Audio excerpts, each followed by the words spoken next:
Hello，大家好！話咁快咧，又嚟到一年一度中國歷史人物選舉。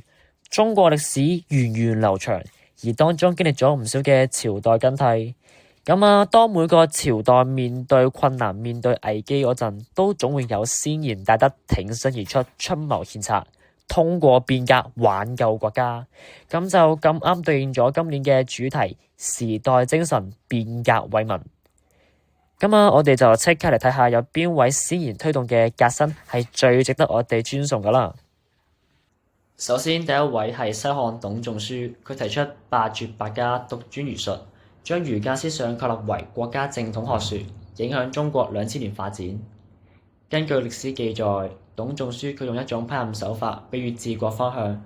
佢就話：治大國如烹小鮮，火候不足則腥，過慢則成焦炭。即係認為君主需要愛護同埋尊重百姓，國家先至可以民強富足、長治久安。嚟到第二位就係唐朝魏徵，佢就係以直言敢諫聞名，輔助唐太宗開創咗貞觀之治。雖然佢係以敢言著稱，但係咧每次進諫之前都一定會深思熟慮、三思而後行，絕對唔會衝動魯莽失言，係具有好強大嘅責任感。唐太宗都曾經講過以銅為鏡，可正衣冠；以史為鏡，可知興替；以人為鏡，可明得失。呢一句中嘅人指嘅呢，就係魏徵。第三位係北宋范仲淹，佢推行咗慶曆新政，主張改革吏治，提出埋先天下之憂而憂，後天下之樂而樂嘅政治抱負。同埋佢係一個非常之堅毅嘅官員。佢喺後生嗰陣就喺寺廟苦讀，每日都將一碗粥分成4等份，早晚食2份，去磨練佢嘅心智，同埋時刻警惕自己要以國家為重，唔應該淨係貪圖個人嘅利益享樂。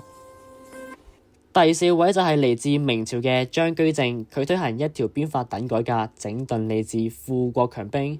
佢推行嘅政策咧係非常之嚴厲，就例如啦，整頓吏治嗰陣要求官員月有考，歲有稽，即係話每個月都要考核，每一年都要總結，訓練佢哋嘅勤勞精神，增加官員嘅專業性同埋治國能力。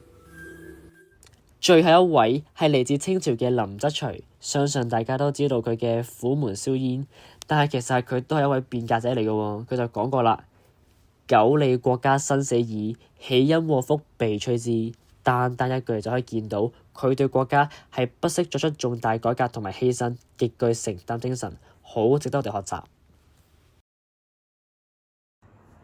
相信大家都睇完各位候選人嘅資料，而家就請各位踴躍投票，選出最符合今年主題時代精神變革為民嘅代表歷史人物。